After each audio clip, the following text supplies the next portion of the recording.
Vamos con la entrevista en vivo con Ángel Delgado, quien es analista político y amigo de la casa. ¿Cómo estás, Ángel? ¿Cómo estás? Un día bastante importante. Sí, es un día importante. Bueno, ¿se hizo Siempre justicia o lleno. no con la pareja o la Mira, expareja presidencial? Sobre eso hay opiniones controvertidas. Yo lo que quiero decir que si queremos establecer algún tipo de responsabilidad, la tiene el Ministerio Público, que luego de casi 4 años de estar llevando a cabo una investigación de carácter preliminar, todavía no ha sido capaz de formular la acusación correspondiente, la denuncia penal correspondiente. En ningún caso. Que significaría la apertura del proceso judicial por un conjunto de elementos que se han ido recopilando a lo largo de este tiempo y que vendrían supuestamente a demostrar la culpabilidad de los señores Humala Heredia. Esto es lo que no se ha hecho y por eso es que el tribunal está dejando fundado un habeas corpus, porque entiende que una medida provisional para garantizar la bondad del proceso en sí no puede convertirse en un proceso, en algo que carece de sustento si es que de por medio no está la correspondiente acusación. Lo que quiero decir en otras palabras es que la gente está presa, no solamente ellos, sino como mucha gente, y todavía ni siquiera se inicia el juicio. Ok, entonces... Eso es una situación que además, repito, yo creo que tiene consecuencias para todo el Poder Judicial, especialmente para la Sala Penal Nacional, porque varios magistrados de ellos, empezando por Conul Carbancho, todos ellos se han pronunciado por esta detención. Y el tribunal, aquí sí voy a hacer un tecnicismo, si me permites, no está resolviendo como instancia, no es que está viendo una apelación, no está revisando una sentencia, sino está resolviendo un habeas corpus, que es un recurso que tenemos nosotros las personas cuando alguien del Estado o privado violenta un derecho fundamental, en este caso el derecho a la libertad. Lo que están diciendo en buen romance es que el Poder Judicial en sus instancias, tanto del juez de primera instancia como la propia Sala Penal Nacional, todos ellos está violando el han violentado el derecho a la libertad que tienen los señores Humala Heredia. Eso es lo que están diciendo. Repito, porque no es una revisión de una sentencia dentro de un proceso entablado, sino es una medida que se toma por fuera del proceso, lo decía Víctor Andrés García. Pero es igualmente válida que lo otro. Eso no fue discusión. Lo que yo estoy analizando es otra cosa. Estoy poniendo el énfasis en las consecuencias que tiene esto para el Poder Judicial. O sea, es una descalificación del Tribunal Constitucional al trabajo del Poder Judicial. Yo creo que sí, en cuanto a cómo ha venido manejando este tema de las detenciones preventivas. Lo que dicen con toda claridad la sentencia es que esto que es una medida de excepción, porque mira tú, la gente en condiciones normales debería ser procesado en libertad. Así es, claro. Porque la ¿Qué es lo que va a pasar ahora con se demuestra en el juicio y a partir de ese momento se te impone la pena. Antes de eso, tú te manejas con presunciones, con posibilidades, y efectivamente la posibilidad, el principio de presunción de inocencia debe ser fundamental y debe prevalecer sobre cualquier. Sin embargo, no con ellos, sino en el conjunto, los jueces tienen la, entre comillas, costumbre de, sin escuchar mayores cuestiones, de declarar o decretar una detención preventiva por queriendo demostrar qué. Con lo cual te quedas hasta que yo te... Y te quedas mientras yo te juzgo. O sea, es claro, en principio la detención preventiva tiene como objeto garantizar que el juicio se lleve a cabo, impidiendo que la persona desde fuera pueda trabarlo o puede escaparse. Así es. ¿Te das cuenta? Además hay otras condiciones que te dicen que tú tienes que suponer que hay un indicio de culpabilidad importante y además que la pena es una pena que va a ser una pena efectiva de privación de la libertad. Estas consecuencias son las que se ponen en cuestión por el habeas corpus, ¿te das cuenta?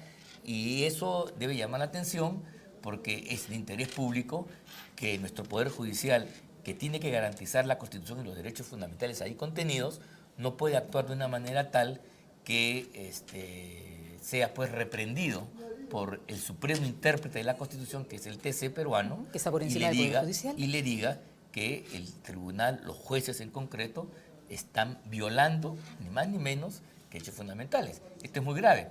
El habeas corpus se ha utilizado en épocas en las cuales uno era preso sin juicio, sin mandato judicial, o en épocas de dictadura, una totalitaria donde la gente era desaparecida.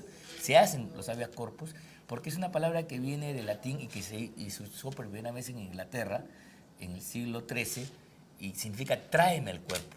Esa es una garantía fundamental que inventaron los ingleses y luego se propagandizó con este nombre para impedir detenciones arbitrarias, medidas que obstaculizan tu libertad, como también la libre circulación. Entonces, esta es una medida, repito... Tú dices que es grave, pero quizá en este momento es necesaria. Es una garantía constitucional que efectivamente el TC viene, porque el TC no está entrando al juicio propiamente, el juicio va a seguir por sí, su claro, canal, en libertad. Será o sea, la libertad investigación, ahora. ¿no? Ahora bien, ese juicio todavía recién... Sí, claro, ni esto ha sido siquiera- preliminar y ahora se va a continuar la Ni siquiera se ha investigación. presentado la acusación correspondiente. Y bueno, ahí hay pues una demora por parte del fiscal, que es de la misma naturaleza de las demoras de los fiscales, que han permitido que los señores... Que no es la misma demora que ocurre en Brasil. En Brasil no, hay muchas pero te voy a decir, acusaciones. pero es la demora de la señora Liendo y el señor Morote, que también, Sí, claro. porque no han acusado a tiempo, porque se han demorado, la maquinaria judicial y la ley se aplican y entonces si te toca la libertad pues en ese momento. Sí, claro, en el O el caso de arresto los domiciliario, terroristas que en el cumplieron caso su de ellos, sentencia y han tenido que efectivamente. salir libres. Pero la falla no está ahí, Cuestionó. la falla no está en el sistema como alguna gente, sino está en las demoras que las personas encargadas de llevar a cabo una investigación no pueden tomarse todo el tiempo del mundo, tienen que actuar, sobre todo en los casos importantes, en los casos donde hay un interés público manifiesto, deberían tener una mayor celeridad, una mayor diligencia para actuar en los tiempos previstos y no caer en estas situaciones que después pueden dar la sensación de que la justicia no camina en un caso o que se está favoreciendo o perjudicando indebidamente a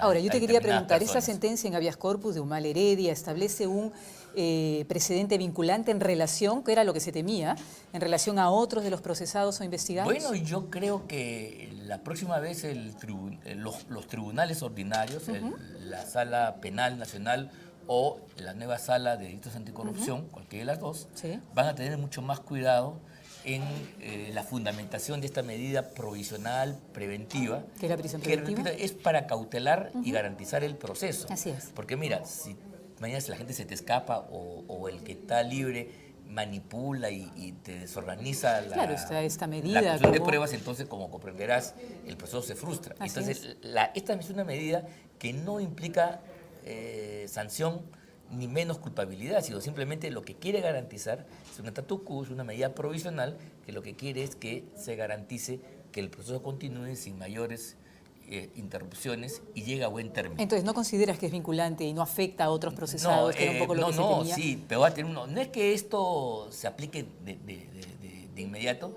pero yo sí creo que va a ponerle fin a esta competencia que ha habido por parte, sobre todo este famoso juez que se ha hecho Carguancho, célebre, sí. Carguancho, ¿no? Que son Carguancho, Sí, el carcelero, de que le era, decían de que era- algunos. de que era un campeón y a todo el mundo metía preso. Entonces, esa posibilidad yo creo que esta es una especie de tarjeta amarilla contra claro. esa conducta. Porque mira, esto se hacía antes contra estos policías abusivos que metían a la gente sin mandato judicial. Sí, claro. Pero mira tú, que le haga un habeas corpus contra el Poder Judicial, Sí. contra lo que ha dicho y resuelto el Poder Judicial, tiene una gravedad Claro, es un jalón importancia. de orejas, ¿no? Inclusive, esto podría dar lugar en un momento determinado a una responsabilidad personal por abuso de autoridad de parte de quien ha cometido una violación a este derecho. ¿Te das Ahora, cuenta? yo te quería preguntar, pero lo que sí causa es una serie de normas nuevas sobre la prisión preventiva. O sea, sí se va a hacer una revisión, como tú decías, en relación al tema de la prisión preventiva Claro. en nuestro país. Mira, las normas están cual es dadas. bueno. El problema es cómo se interpreta. Pues, o sea, yo tengo una herramienta que la debo usar bajo ciertas condiciones y no la puedo generalizar. Sí, como último recurso. Claro, una cosa es último recurso y otra cosa es que sea mi primer recurso. Así es. Y eso es lo que ha venido pasando. Hay muchos casos de personas que no tienen peligro de fuga y se ha decretado sin asco, casi sin Sí, ver sí. detenciones de este tipo y a veces están mucho tiempo presos, detenidos y todavía su juicio no avanza o no son enjuiciados. Pongo un ejemplo de una persona antipática como es el César Álvarez, el presidente de Ancash, ¿se acuerdan ustedes? Sí, claro. Que ahora quiere postular. Pero mira tú, está 4 años y no lo han juzgado. Eso es una cosa que no... Dice que posiblemente en octubre ya salga. Mira tú, pues... No, bueno, pero... O sea, ya salga la te acusación. pero mira tú cuánto tiempo ha Lo pasado. cual evitaría que él postule, ¿no? Claro, pues, pero entonces se está haciendo... Pero además, tú tienes una prisión cuando todavía pesa sobre el proceso la presunción de De inocencia inocencia. como hecho fundamental. Lo que yo Sí, quiero más aquí allá de decir- antipatías o Así es, simpatías, más allá- lo que debe así es. primar Porque igual es le la pasó ley. a Goyo Porque Santos. nos puede pasar a cualquiera de nosotros, cualquiera, además. pues, o sea, cualquier persona que es procesada tiene el derecho que se atienda Ahora, su caso con prontitud y con Sí, rapidez. ahora el sentido popular, la gente en la calle, yo recuerdo porque pasó, y a ti también, y lo debes haber escuchado, había una sensación de agradecimiento al señor Carguancho, ¿no? Qué bien que los poderosos vayan inmediatamente a Bueno. prisión. Ahora imagino que las propias personas que sintieron eso, ahora están diciendo, No, qué bien que yo salgan te voy a estas decir, personas y en recuerdo libertad. aquí algunos periodistas, colegas tuyos, de que lo quisieron hacer una especie de héroe Sí, sí. mediático al señor Sí, Carguancho. sí, claro. Y él se prestaba incluso, ¿no? Inclusive se puso rebelde contra las autoridades del Poder Judicial en algo que no es muy santo y además, en fin, no hay por qué saludar la insubordinación. Pero eso ha pasado, entonces mucho cuidado con eso. De ese punto de vista es saludable esto. Ahora bien, pero hay un peligro, como todas las cosas tienen sus bemoles, y el peligro es que las razones por las cuales se dio esta medida provisional, que era que los señores garanticen que el proceso se lleve a cabo, finalmente por alguna razón, y esto es pura hipótesis, no Sí, sí, estoy sí, haciendo ok. ningún prejuicio, Ok. pura hipótesis, mañana pues no estén acá porque se fueron, se asilaron por cualquier razón, ¿no? Y ahí sí entonces vamos a ver la cara de muchas Bueno, personas vamos a ver qué pasa. que han votado por esto y no han garantizado que al mismo tiempo la justicia se cumpla, porque mira tú, he visto mucha alegría en las portátiles del Partido Nacionalista, pero los señores Humala tienen un proceso muy complicado, muy Y ahora grave. se agravó más porque el señor Mameri ha confirmado lo que dijo el señor Barata y el señor Sí, Marcelo pero Dores no en su solamente momento. por eso, o sea, el juicio de los señores Humala, el expediente es muy complejo, eso es lo que dice el fiscal por la demora. Yo reconozco que es... ¿Por qué un es caso tan com- complejo, Ángel? Porque Recuérdanos, por favor. tiene muchas bifurcaciones. Y más, no solamente son inculpados los Humala, Heredia. Está la mamá, Sí, sí, sí. está La el prima, hermano, creo, el señor Santiago Gastañudí, un montón, gente que vive, la Es uno de prima sus que está abogados, en sí. Suiza, etcétera. Porque ahí ha habido toda una red, Una especie de red, donde sí, eso te iba a inclusive decir. los recursos se habrían blanqueado y se han convertido en propiedades, imprentas, empresas y todo lo demás. Y ese rastro parece ya ha sido ubicado. De ese punto de vista está bien que la Fiscalía investigue fehacientemente y a fondo, pero tiene que hacerlo dentro de un plazo razonable para que no se dé la sensación de injusticia en que estemos. Entonces yo no estaría tan contento, me parece, bueno, hay que estar contento en la medida que tú recuperas la libertad. Leopoldo López, el opositor a Chávez, celebró el arresto domiciliario. Mira, no le cambiaba la situación de fondo, sino lo mandaba a su casa, pero eso ya era un alivio. Sí, claro. Creo que desde ese punto de vista justa la alegría de los señores Humala Heredia y de sus correligionarios, pero deben ser prudentes, no caer en el triunfalismo, porque pesa sobre ellos gravísimas acusaciones. Ahora, es y los notorio- medios probatorios, en su caso, están mucho más diseñados y precisos que en cualquiera de los otros. La gente dice, ¿por O sea, qué es no a el los caso, otros? es el caso más armado, Claro, más para avanzado. empezar, el señor Barata no solamente ha dicho que le ha dado, sino que le ha dado a la señora Nadine en tal sitio. Ah, pero, En claro, ningún caso se mayor ha dicho precisión. eso con Keiko ni con Alan García. No, ni es con más, no otros. recuerdan detalles en los otros casos. Por eso, te das cuenta. Entonces, ahí hay una enorme diferencia. Parecen los casos parecidos, pero solamente parecen. Por eso, Claro, el más armadito es este. Claro, pues. Y además tiene para efecto de puño y letra su propia confesión. Ahora, donde- el Partido de los Trabajadores el día de hoy ha mandado una carta diciendo y desmintiendo a Barata y a Mameri, diciendo que ellos no pidieron nunca a Marcelo Odres y dinero para que se le dé a Nadine Heredia y a Ollanta-Humala, ¿no? Entonces, ¿quién le dio? Apareció peor todavía. ¿No? Entonces, Porque ellos todavía tenían la razón de este es un pago político, este es un aporte político, pero si no, entonces, en fin, eso no sé si ayuda, ya eso lo tendrán que ver en el proceso judicial mismo, pero lo que yo te quiero decir es de que este es un caso importante. Me parece, yo por eso mi posición es múltiple, ambivalente, tiene varias. Primero creo que es importante que el tribunal ponga un coto a cierta tendencia autoritaria que pueden hacer en el Poder Judicial y en los fiscales, que por protagonismo o por facilismo, ¿no? Protagonismo es el de, bueno, yo meto preso a Sí, sí, fulano. sí. Y el otro es, bueno, antes de investigar yo, mejor preso por defecto, ¿no? En lugar yo de preocuparme de saber, ya preso casi ni leo el expediente y te vas preso y después tener tiempo cuando estás preso. Queda absolutamente claro. Ese tipo de cosas Se deben corregir. creo que deben corregirse, Así deben es. desterrarse. Esa no es una buena justicia. Ahora, por otro lado, yo supongo que ya el Ministerio Público en este momento y el Poder Judicial deberán estar pensando las medidas preventivas que van a tomar Claro, para cautelar que que finalmente no se se resguarde el malogre el debido proceso proceso en libertad. por una sorpresa que podamos tener en los próximos días. O sea, yo creo que pedirán en los próximos días que el juzgado se pronuncie sobre impedimento de salida, por ejemplo, ¿no? Ahora, la votación fue 4-3 a favor del expresidente y de su esposa, es lo que hemos visto ahora, por eso van a Sí. salir en libertad. También es un Ahora, fallo dividido, ajá, cuidado. bastante dividido, ¿no? O sea, no creas- Porque esto lo ha hecho, o sea, finalmente inclinó la balanza el voto del señor Saldaña, Eloy Saldaña, Que ha venido, pues, Espinosa Saldaña, que ha venido recientemente, recientemente de viaje, ¿no? ¿Nos puedes contar, Ángel, para conocer más y mejor qué argumentación fue a favor y qué argumentación fue en contra, brevemente? Sí, mira, la argumentación a favor es la que estamos aquí Ok. comentando. Sí, sí, por eso y está- la argumentación De los que querían que sigan de en los que prisión querían la pareja.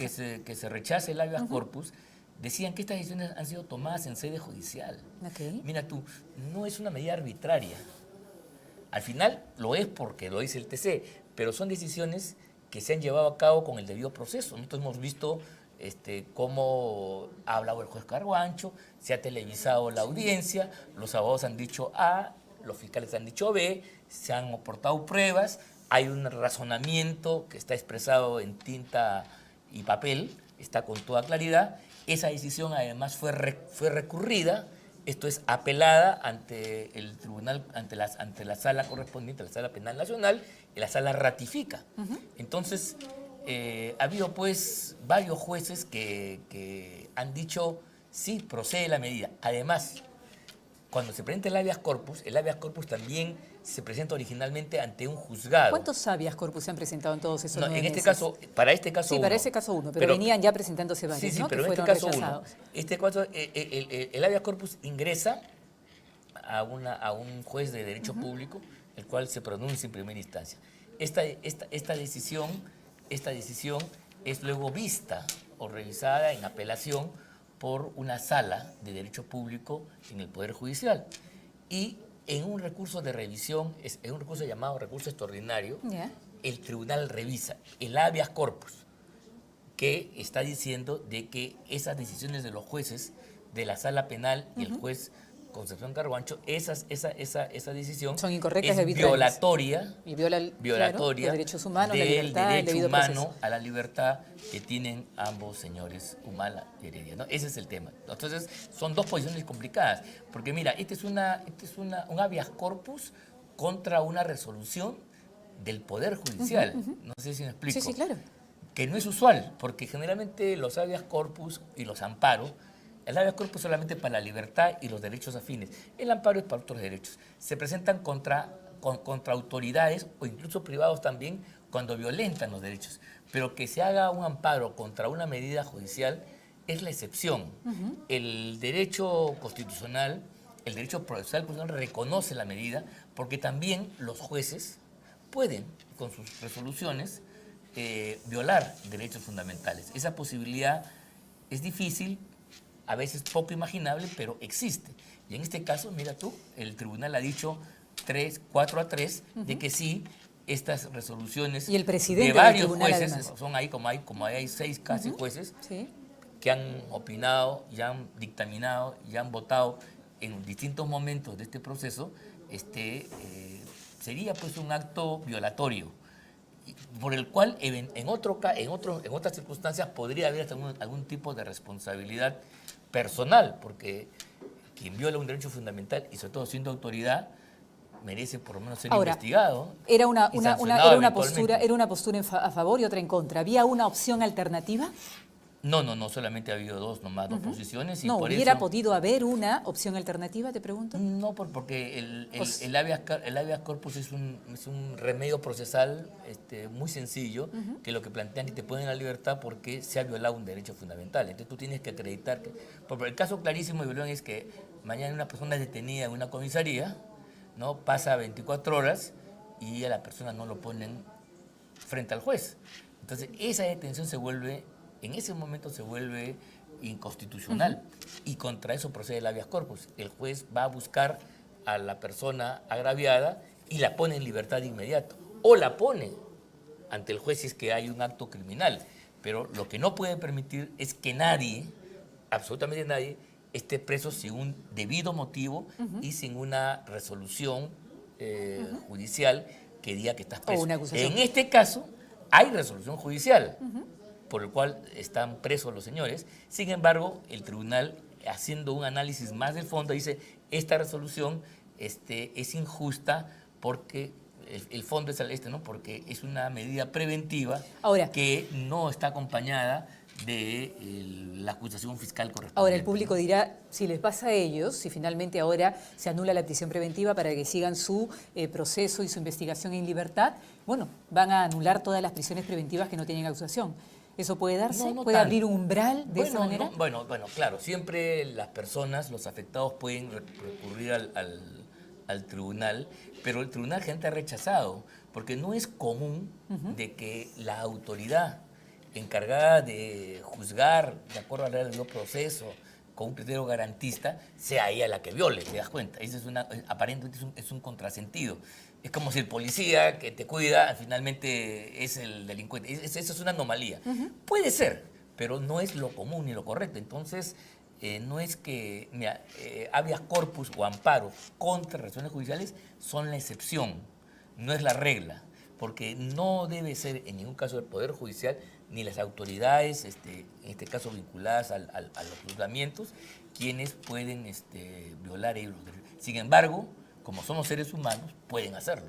Y en esa medida, el régimen procesal contempla esta figura, que es un habeas corpus contra un mandato, contra una resolución, contra una sentencia, ni más ni menos que del Poder Judicial. ¿Cómo queda con todo esto el TC? Bueno, eso es una buena pregunta, porque... No, el TC queda con su posición. El Poder Judicial, ¿cómo queda? Ya me lo has contado. El Poder Judicial es el que queda un poco mal. Bueno, medio vilipendiado, ¿no? Como verás, la decisión tampoco ha sido fácil. Ha dividido a los miembros del Tribunal Constitucional.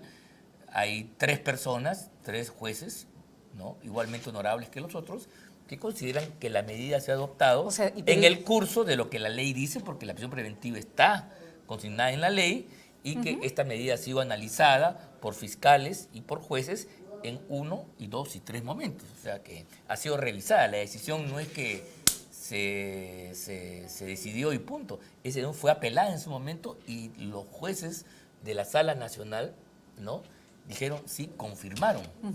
Entonces, o sea, por eso te digo, el tribunal aquí no está actuando como una instancia, sino está interviniendo un poco desde afuera con un recurso que pone en cuestión las sentencias, porque considera que independientemente de esas sentencias dictadas en el curso de un proceso, etcétera, etcétera, en el fondo son violatorias del derecho fundamental a la libertad. Entonces, si son violatorias para el derecho, ¿no?, fundamental del ser humano y de la persona, es bastante notable que 3 personas ¿no?, cabezas del Tribunal Constitucional piensen más o menos porque han avalado la decisión del Poder Judicial. Sí, no, claro, o sea, por eso te digo... Entonces hay una tendencia, te pregunto, ¿hay una tendencia autoritaria en la justicia peruana? No, es que tampoco, mira, yo saco la conclusión por lo que sale, pero la otra es una posición más institucional. El Poder Judicial, repito, la decisión de detener a la señora Heredia y al señor Humala, nosotros lo hemos visto en un juicio. Sí. Lo hemos visto en televisión, hemos escuchado los argumentos a favor y en contra. Hemos visto a los abogados hablar y a los fiscales decir su punto de vista. Cuidado, que... ¿Y eso qué significa? No, cuidado. Hay una cosa que también hay que tomar en cuenta para ponderarla en equilibrio. ¿Qué cosa hubiera pasado si no se toma la medida y mañana los señores aparecían en Francia, en la Embajada de Francia, y se iban? ¿Quiénes eran los culpables? Bueno, el Poder Judicial. Bueno, pues ahí rodaban 1000 cabezas y además hubiera sido un golpe político para el Estado peruano que dos expresidentes... Este es un golpe para el Poder Judicial, que pero dos, lo otro que hubiera dos, sido... que dos expresidentes estuvieran fuera. Imagínate tú, se destruye la credibilidad, se hubiera dicho que ha habido apoyo del gobierno. O sea, entonces consideras que se pudo entender la decisión en su momento, pero ahora necesita ser rectificada. Lo malo de esta decisión no es que se haya tomado, porque esta es una medida, esta es una precaución. Y como toda precaución, tú cuando tomas una medida para evitar que no es que tú estás viendo el incendio, tú tomando...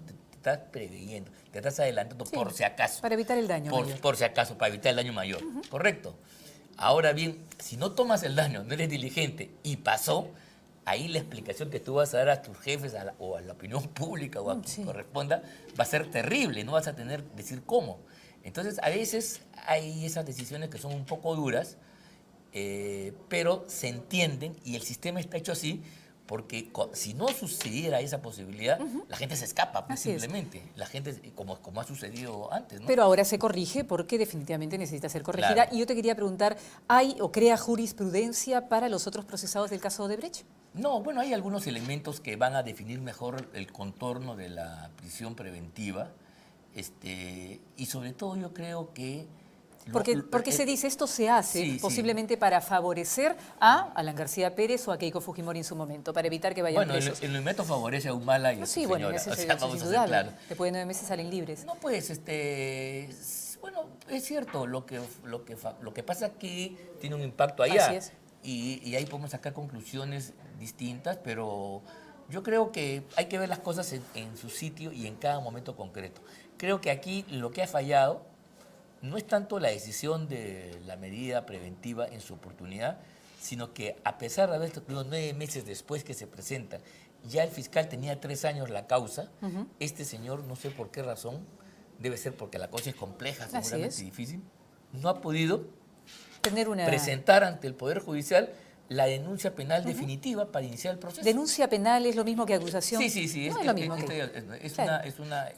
Con lo cual, entonces el fiscal llega a la conclusión que hay un delito y denuncia formalmente ante el pueblo para que el pueblo se encargue del juicio. Además, también debilitaba en este tema de la cumbre, que era la lucha frontal contra la corrupción, Claro. que no haya una acusación constitucional o formal en nuestro país. En este caso es la acusación, es una acusación, la acusación penal. penal que se hace. Que no exista en este marco de lucha contra la corrupción, cosa Claro, que existe pues. en otros países que también están Y haciendo además, lo propio. porque a uno no lo pueden estar juzgando provisionalmente toda la vida. No, pues. claro. Entonces eso tiene que tener algunos plazos razonables, unos tiempos. Existen plazos, por lo menos en Ahora, la ley. ahora, ¿qué pasará? ¿Qué va a pasar? ¿Nos puedes contar brevemente? Bueno. Ya se presenta, se ha hecho esta votación, ¿no? Bueno, para que los señores salgan libres. yo creo que, bueno, saldrán libres, estarán esto, ¿no? ¿Un aproximado de cuánto tiempo puede pasar? No, Porque tiene que haber ahora una sentencia. No, la sentencia ya la debe estar ¿Ya? redactando. Ok. Y ahí sí yo sí creo que ningún trámite debiera ser óbice para que puedan salir mañana, ¿no? Yo creo que ya si salió, ya está decidido, ya deberían salir. Ok. Pero efectivamente estoy escuchando que hay unos trámites ahí, que hay los votos discordantes de los otros Lo que pasa es que vocales. parece que los otros vocales que votaron en contra de la revocatoria de la... Tienen un plazo de 7 días. Claro, sí. y tienen que pedir además por qué a los otros vocales que están diciendo tienen que formar el sí. expediente completo. Así es. Pero yo creo que estando la decisión tomada, todo eso es aleatorio y ahí sí debería preferirse la ejecución de un derecho fundamental Y a los agilizar la trámites situación. que cualquier juez tiene el derecho a hacer, pues que tome su tiempo, pero que no perjudique otra vez, porque si no, mira tú, lo que estamos diciendo es que por llevar a cabo la investigación muy prolija y razonada, estamos perjudicando a la sigue gente violando a tenerla los derechos presa. humanos. Yo creo que eso es lo que no puede pasar, esa es la gran experiencia. Y yo digo que esto tiene que ser una cuestión a cambiar, porque como dice el viejo refrán, justicia que tarda no es justicia. Y eso mismo está pasando pues con los señores Morote y la señora Liendo, ¿se acuerdan? Sí, claro. Que también salen, no en libertad, sino en un arresto domiciliario, porque ha pasado tanto tiempo y el juicio se ha paralizado y no hay acusación fiscal, que tampoco pues los instrumentos judiciales que tienen plazos y que son garantistas de los derechos de las personas, independientemente de quiénes son, Para eso existe, empiezan se tienen que a ejecutar. tienen que activarse, pero la activación no está en... Eso no es malo. Hay unos que ponen la puntería. ¿Cómo es posible? Perdón, nosotros no podemos romper el Sí, Estado está de bueno que Derecho indigne y finalmente combatir a la criminalidad, preocupa, ¿no? los terroristas, quien sea. No puede hacerse a costa, como se hizo antes, de romper las Así es. instituciones y de Y incumplir sobre, la eso, ley. y sobre eso quería hablarte en un ratito, pero bueno, ya terminamos el tema de Nadine Heredia y Antumala, que están ahí en imágenes, van a afrontar su proceso en libertad, lo cual está bueno para ellos. Sí, Esperemos claro. que se junten con su familia además, tienen 2 hijos o 3 que están esperándolos desde hace ya varios meses y Así que es. siga Esa el parte proceso. bien para ellos, ¿no? pero van a tener de todos modos que someterse al Así es, proceso claro. que más temprano que tarde se les va a iniciar. Y como tú dices, ojalá, bueno, no fuguen y no Bueno. pase nada, porque sería... Tú me preguntabas qué van a hacer. Yo supongo que la Fiscalía debe estar ahorita Sí, redactando claro. un escrito de impedimento de salida, ¿no? Claro. Elemental, pues, porque Fundamental, obvio. tú tienes que tomar ya Ciertos no puedes- recursos para ya no contemplar que- ya no puedes detenerlo, pero por lo menos que no salga. das las pues, garantías como- necesarias Claro. para que esto siga su buen curso. Así es. Bueno, hace unos años era la lucha frontal contra la pobreza. En el 2006 la pobreza llegó al 58%. Así es. En el 2016 era del 20%, una reducción drástica Sí. en la pobreza en nuestro país. Realmente un número impresionante, del 58 a 20%. Hoy es la lucha frontal contra la corrupción y es justamente quizá la corrupción la que ha hecho que nuevamente, ¿no?, el escenario vuelva a ser preponderante para que la pobreza aumente? ¿Ha tenido un retroceso o ha aumentado en un punto? Sí. ¿Qué ha pasado exactamente? Bueno, simplemente Ángel, que en el este Perú ha tema? dejado de crecer y si no hay crecimiento no hay una redistribución de recursos. La clave para que la pobreza se reduzca tiene varios mecanismos, por supuesto, hay mecanismos de apoyo de subsidios, qué sé Sí. yo, pero la forma clásica, elemental, es que crezca la torta. Si crece la torta, vamos a comer un pedazo mayor tú y yo. O sea, Ok. todo el mundo se debe beneficiar de ese incremento de la torta, de la producción de la riqueza nacional. Si la riqueza nacional crece año a año, entonces va a ser posible que gente mejore sus ingresos y vayan saliendo paulatinamente de la pobreza y pasar a ser clases medias y tener beneficios que la vida moderna le depara a cada uno y que lamentablemente en nuestro país todavía por estos problemas que tenemos y la desigualdad existente no se produce. ¿Y cómo creció esa torta de la que tú hablas, ¿no? En aras de la reducción de la pobreza en los años 2003-2004? Bueno, ¿Qué cosas puntualmente sucedieron? No, yo Empleo creo que directo, mira, indirecto, ingreso para la mayoría de la yo creo gente. que ha habido varias circunstancias, sin duda un viento internacional favorable. El precio de los commodities que subieron. También los los precios de los productos transables, en el cual Perú es rico, minerales, productos naturales, tiene mejores precios, pero también yo creo que la democracia en esos años demostró que no solamente reconoce derechos, ¿no? Garantiza seguridad, sino también puede hacer que crezca el aparato productivo. O sea, un marco político Entonces, e mira, institucional y una de las grandes adecuado en ese cosas que ha momento. sucedido en los últimos años, en estos 20 años de democracia, con todos sus problemas y todas las frustraciones que tenemos tú y yo por lo que ha sucedido, es que ha crecido el producto.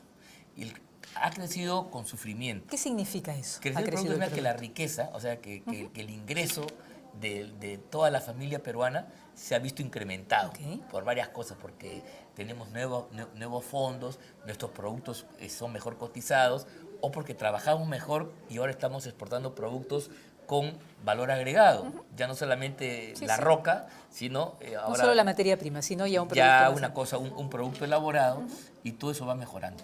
El imperativo de crecer es fundamental, esa es la premisa.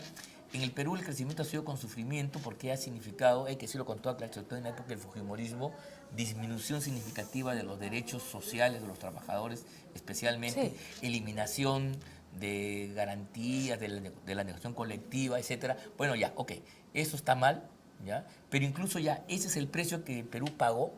Otros países más modernos no pagan esos precios, pero hemos pagado esos precios y hemos crecido. Entonces, es el momento en el cual el crecimiento redunda en beneficio de todos. Uno de los problemas que tenemos en el Perú, estructuralmente hablando, es que el producto no se distribuye de modo más equitativo.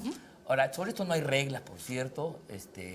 Claro, el que aporta más, el que trabaja más, el que, en fin, invierte. Lo que dices, ¿no existen más políticas de distribución del crecimiento? Sí, lo que quiero decir es que el problema que hemos tenido acá, hemos tenido crecimiento, pero no hemos logrado reducir los márgenes de desigualdad. ¿Por qué? Porque los grupos de mayores ingresos son los que han concentrado la mayor parte de esa riqueza socialmente producida y los trabajadores y otros sectores han tenido sí un incremento pero menor. A pesar de todo eso, a pesar de ese tipo deformado de crecimiento, el Perú ha crecido y el crecimiento ha significado reducir la pobreza a más de la mitad, del 50% a veintitantos, la extrema pobreza casi minimizarse y esperábamos nosotros que para el Bicentenario alcanzar nuevas cifras que ya nos permitieran abandonar ese mote de ser un país pobre. ¿Y por qué nos asustamos tanto con el crecimiento o el aumento de un punto? No, pero eso incrementa la pobreza, porque digo que hay gente, más de 300.000 peruanos. Claro, un punto significa mucha gente. Por eso, pues 300.000 Suena peruanos poco, pero es bastante. Que en los últimos años habían pasado a ser clase media. Y ahora bajaron. Ahora se han convertido otra vez en pobres. Y entonces eso es un retroceso y es un indicador muy negativo. Y espero que el nuevo gobierno tome medidas. Ahora, sí, imagino que lo van a decir ahora el 2 de mayo, que se presentan ante él, ¿no? Las políticas económicas que van a implementar. Este es un tema fundamental y resulta grave o paradójico, chistoso, ponlo como tú quieras, de que un gobierno de economistas encabezado Sí. por el presidente, todos eran economistas, la señora Arauz, todos eran altos funcionarios Y la pobreza con mucha aumentó. experiencia, no han podido hacer que crezca el producto, ¿no? O sea, lo han aguantado, o sea, el crecimiento del Perú se ha venido reduciendo. Ahora, bueno, hubieron y cosas como, exógenas, como ¿no? se ha reducido, entonces hay mayor población y entonces la repartición es menos y eso hace que gente... Además que hay no- plata, el presupuesto ha aumentado de 450%. Sí, Y el aumento de la población es 20%, o sea, plata hay. plata hay, pero lamentablemente se ha usado, se ha despilfarrado en estos productos, estos elefantes blancos. Sí. Ahí la corrupción es nefasta, pues, porque grandes cantidades de recursos la hemos metido no en cosas más productivas y de beneficio inmediato, sino en grandes proyectos de enorme maduración que nunca van a madurar, como la transoceánica, porque no va a pasar por ahí No, y que ya el hemos visto para flujo qué servía. de camiones y de pasajeros Sí. de Brasil al Perú, que iba a cambiar la faz de esa zona. Mentira. No, era para favorecer a un pequeño Y grupo. entonces ahí viene, ese es uno de los graves Ahora, problemas otra que de las tenemos. cosas que ayudó mucho a salir de la pobreza en esos años que decíamos 2003-2014 fueron las políticas impositivas y políticas sociales, ¿no? Sí. Las políticas impositivas y justamente era la presión tributaria lo que ayudó en ese entonces, es. 15%, 16% y hoy estamos en 12% Por eso pues, de y el presión ideal tributaria. es 18%, Y eso es grave, hasta 12%. 20%. Claro, mira, el ideal famoso acá es alcanzar el 18%, que es una especie de estándar latinoamericano de los países. O sea, ¿qué cosa lleva? Que cuando tú elevas la presión tributaria, tú estás generando una economía en la cual quienes son más beneficiados tributen más. Y eso le da Claro, recursos correcto. al Estado para hacer su política de redistribución. O sea, el momento impositivo es central. Tú no puedes hacer que decaiga tu presión tributaria, Así es. sino que crezca o se mantenga.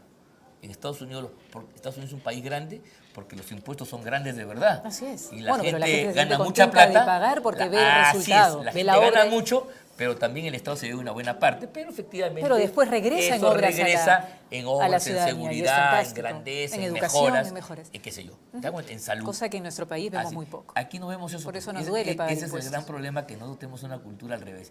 Y el otro gran problema es que... Pero quien paga el grueso de los impuestos en este país somos los ciudadanos comunes y corrientes o Sí, la pues. microempresa, pero no los grandes. Sí, O las parece grandes que ahí empresas hay están una, llenas ahí hay de- una, ahí hay una debilidad. están llenas de las políticas de rollo. promoción de la inversión a veces Sí, hace te que- liberan de impuestos y entonces tú tienes que hallar un equilibrio justo entre lo que es promoción Así y es. lo que es tributación. Y eso te quería preguntar, ¿a los gobiernos de Toledo, García Humala y PPK les interesó aplicar una política impositiva para distribuir adecuadamente el crecimiento Mira, o no? yo creo que ahí es la falla que tuvieron todos en común, unos más que otros, en la cual tuvimos un crecimiento con desigualdades y los instrumentos para primero crecer y los instrumentos para redistribuir no se aplicaron con un criterio de equidad, como dice como dice CEPAL, por ejemplo, y otros organismos vinculados, y entonces tenemos un crecimiento, sí, pero tenemos un desarrollo más limitado. No es lo mismo crecimiento que desarrollo. Crecimiento es una cifra estadística, crece el producto, crece el ingreso familiar, pero no vamos al colegio, Sí, claro. no mejoramos nuestra vivienda, no Nuestra mejoramos calidad de nuestra vida en alimentación. A veces tenemos Tenemos los el bancos, recurso, la a veces plata, los tenemos los bancos bancos llenos, pero llenos, no hacemos nada. tenemos la plata guardada No lo y traducimos no la en usamos hechos en concretos. beneficio, en superar, en bienestar. Bueno, estamos llenos de reservas, ¿no? Sí, pues, bueno, cosa que es buena Está en bueno, principio, pero no basta, pues. O sea, ya estamos en un momento en el cual el Perú ya no está, pues, como tiempo atrás, en el cual de reserva cero, y entonces teníamos que hacer una política de sobrevivencia y acumulación. Hoy día ya tenemos recursos, y entonces la otra gran política es cómo los invierto.